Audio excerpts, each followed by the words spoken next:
আমি হলাম দুর্গা ঠাকুর। কি করে? দুর্গা ঠাকুরকে পূজা করে। তোর কেমন কটা? তুমি অঞ্জলি নেবে? হ্যাঁ। এই নাও।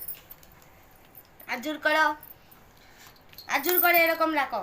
বলো সর্ব মঙ্গল মঙ্গলে, মঙ্গলি রঙ্গলি ওডি ওডি। বলো শিবে সর্বার্থ সাধিকে। যাই বাবা আমি নিশ্চিত আটি রাখতে দেই তুমি।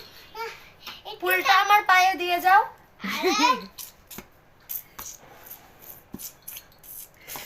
আচ্ছা ঠিক আছে যাও। পকেটের টাকা পয়সা সব দিয়ে দিছে। এই যে রামের পকেটের মোবাইলটাও এখানে দিয়ে দিছে। নিশ্চয় আমি ঠিক আছে আমি নিশ্চয় নিলাম। আমি এটা দিয়ে আমি ওয়াইফাই চালু করব। ওয়াইফাই কি ওয়াইফাই চালু করব। ওয়াইফাই তো বাপে চালাইছ তুমি ওয়াইফাই? আমি যাই ওয়াইফাই আমি ওলা? ল্যাপটপ মধ্যে টিভি লাগাইছি। আমি হলাম নিচে ডিজিটাল নিচে দুর্গা নিচে ঠাকুর। নিচে যা হ্যাঁ বাবা আমি হলাম ডিজিটাল দুর্গা ঠাকুর। কইতাম না? হ্যাঁ আমি ডিজিটাল দুকে থাকুন, আমি সবসময় ল্যাপটপে মর্তের খবর রাখি।